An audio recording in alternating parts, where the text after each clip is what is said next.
सलाम, नमस्ते, सत श्री अकाल। मैं हूं रजा और आप देख रहे हैं रजाग्राफी की मिडिल ईस्ट स्पेशल रिपोर्ट। दोस्तों, आपको बताना चाहूंगा कि ईरान ने बड़ा खुलासा किया है। ईरान बड़ी मुसीबत में फंस चुका है। ईरान इस वक्त परेशान है। कैसे?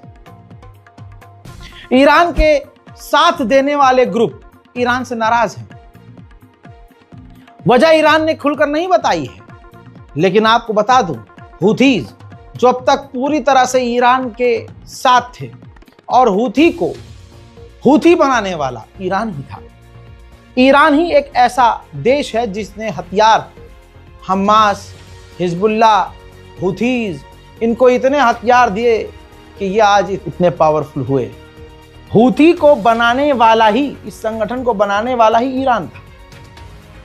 दोनों की धार्मिक मान्यताएं भी एक है, लेकिन ईरान ने बड़ी बात कही है। ये रहा सोर्स, प्रूफ आपके सामने है।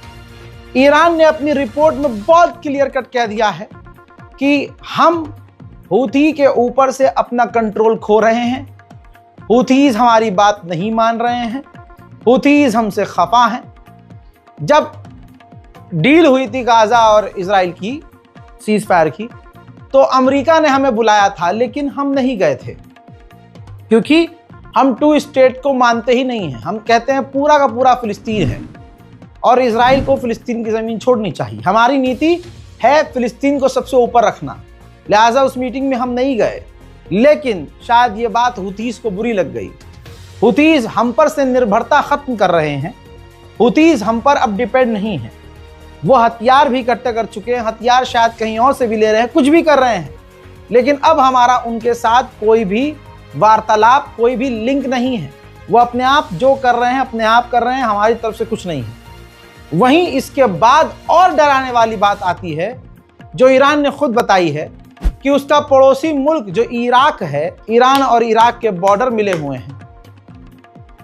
तो ईरान ने कहा है कि जो हमारे लड़ाकू संगठन इराक में हैं, अब वो भी हमारे कंट्रोल में नहीं है और ना वो हमारी सुन रहे हैं। उनकी अपनी नीतियां हैं, उनकी अपनी प्रायोरिटीज है, वो अपने हिसाब से काम कर रहे हैं। हजरात, इजराइल का एक फाइटर जेट, ये तस्वीर देखिए, इजराइल का एक फाइटर जेट इराक और ईरान के काफी करीब बॉर्डर तक पहुंच गया और इतने खतरनाक अंदाज मोड़ रहा था, उसने साउंड बैरियर तोड़ दिए।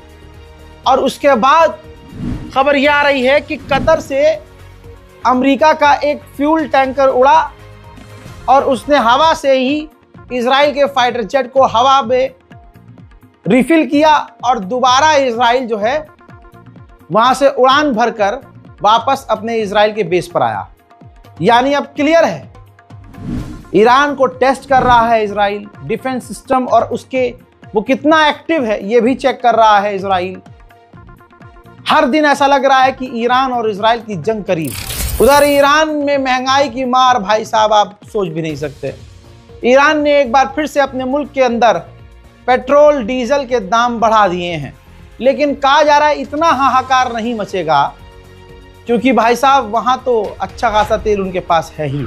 ईरान को बड़ी कामयाबी मिली है। ईरान ने एक शिपमेंट पकड़ी है हथियारों की, जो तुर्की के रास्ते मूसाद ईरान भेज रहा था, मूसाद के एजेंट्स के लिए। ईरान ने उस पूरी शिपमेंट को पकड़ लिया है। कल बताया था, आज दिखा रहा हूं, ईरान के सिक्योरिटी चीफ पाकिस्तान पहुंचे हैं। पाकिस्तान के प्रधानमंत्री शहबाज शरीफ से उन्होंने मुलाकात की है और तमाम ऑफिशियल से ईरान के सिक्योरिटी चीफ की मुलाकात हुई है। वहीं एक बड़ी खबर आ रही है कि ईरान और अमेरिका के बीच मीडिएटर मोहम्मद बिन सलमान बन गए हैं। मोहम्मद बिन सलमान कोशिश कर रहे हैं कि ईरान और अमेरिका की न्यूक्लियर डील हो जाए।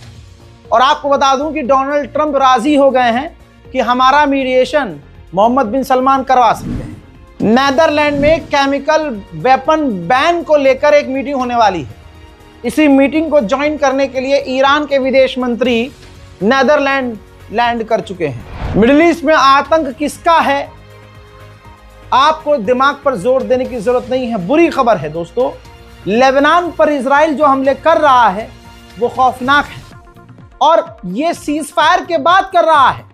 लेकिन खबर अब आ रही है कि अमेरिका ने इजराइल को परमिशन दे दी है कि वो लेबनान पर और बड़े हमले करना चाहे तो कर सकता है।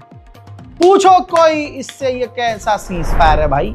इजरायली ऑफिशियल कट्टरवादी नेता का एक वीडियो सामने आया है जिसमें वो कह रहा है कि तमाम फिलिस्तीनियों को मार देना चाहिए, गाजा के लोगों को गजा से निकाल देना चाहिए, डोनाल्ड ट्रंप का प्लान बेकार है, फिलिस्तीन से और गाजा के लोगों को गजा से निकाल देना चाहिए। सुनिए। תגובתך על הפיגוע הרצחני הזה? לצערי הרב צפוי ולא מפתיע, ישנה רק תשובה אחת מיידית, טקטית, במישור הטקטי, שיכולה למנוע את המשך הטרור מן הסוג הזה, והוא פשוט לא לאפשר לערבים להשתמש בכבישים הללו. המקום הזה הוא מקום מועד לפורענות, זה לא ההרוג הראשון, לא השני, לא השלישי, לא הרביעי, בדיוק באותה צומת. אם האוכלוסייה הזו מוציאה מתוכה רוצחים שוב ושוב, שתתכבד ותשתמש בכבישים אחרים. दोस्तों, मोहम्मद बिन सलमान की एक बात सामने आई है। क्राउन प्रिंस मोहम्मद बिन सलमान जब डोनाल्ड ट्रंप से मिलने के लिए अमेरिका व्हाइट हाउस गए थे तो मिलते ही डोनाल्ड ट्रंप ने मोहम्मद बिन सलमान से कह दिया था कि मुझे उम्मीद है कि आप जो है नॉर्मलाइजेशन करेंगे। तो मोहम्मद बिन सलमान ने कहा था उसी वक्त कि देखिए, मुझे नॉर्मलाइजेशन से कोई प्रॉब्लम नहीं है, पर्सनली मुझे कोई दिक्कत नहीं है, लेकिन इजराइल जो गाजा और फिलिस्तीन में कर रहा है इसकी वजह से एंटी इजरायली सोच हमारे मुल्क खुद सऊदी अरब के अंदर बनी हुई है और ये वक्त और मौका नहीं है कि हम इजराइल से इस वक्त नॉर्मलाइजेशन कर लें। ये बात सुनने के बाद रिपोर्ट है ये कि डोनाल्ड ट्रंप काफ़ी डिसअपॉइंट हुए, नाराज़ हुए, लेकिन उसके बाद मोहम्मद बिन सलमान ने जब देखा कि ये तो प्रेशर भी कर सकते हैं तो पब्लिकली उन्होंने टू स्टेट सॉल्यूशन की भी बात कर दी, क्योंकि उनका ये कहना था ट्रंप से कि जो हमारी आवाम है उनके दिलों में इजराइल की इमेज ख़राब हो चुकी है, लिहाजा अगर मैंने समझ रहे आप इजराइल को कह दिया कि नॉर्मलाइजेशन के लिए तैयार हैं तो मुल्क में बहुत सारी चीज़ें बिगड़ सकती हैं। उधर गाजा के हालात में आपको बता रहा हूँ, बाढ़ का हाल है, बाढ़ आई हुई है, टेंट में लोग रह रहे हैं। छोटी सी बच्ची बता रही है कि उसके टेंट के अंदर तक पानी आ चुका है।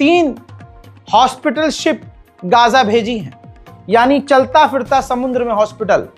लेकिन सवाल तो यही है, क्या इजराइल उन शिप के ऊपर हॉस्पिटल्स हैं, क्या ऐसे जहाज को गाजा के तट पर आने देगा? इजराइल की गोलीबारी फिलिस्तीन के यानी गाजा के इलाके में जारी है।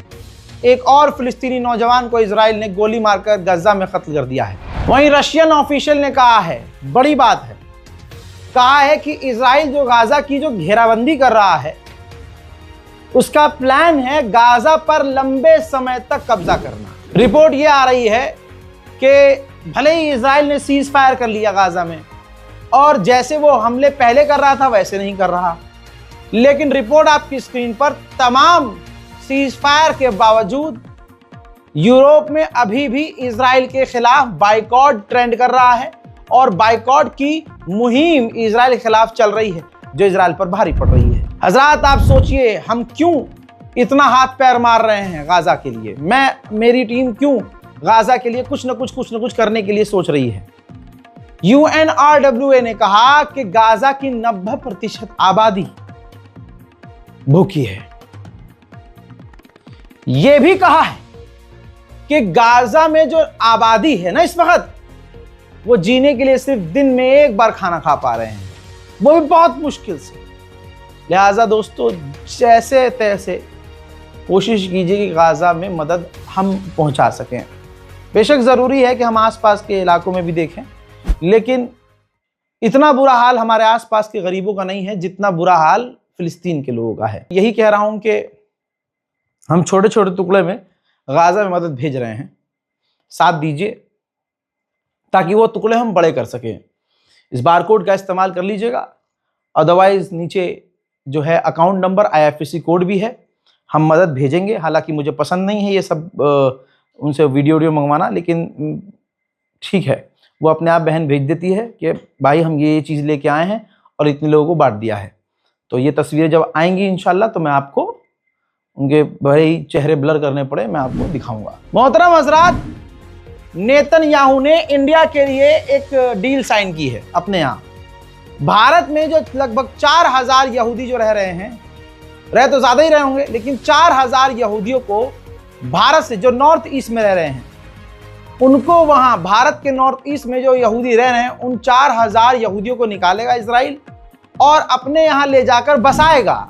जब बात हक बोलने की आती है तो फिर तमाम ह्यूमन राइट गधे के पिछवाड़े में चले जाते हैं। जर्मनी की पुलिस 16 साल की एक लड़की को गिरफ्तार करके लेके जा रहे हैं जो फिलिस्तीन के लिए प्रदर्शन कर रही थी और वो शांतिपूर्वक तरीके से प्रदर्शन कर रही थी, जिसे वो गिरफ्तार करके ले गए। हजरात, यूरोप और अमेरिका का एक एग्रीमेंट है, उसके तहत दुबई से लेकर इजराइल तक ट्रेन की पटरियां बिछेंगी और उससे ट्रेड होगा।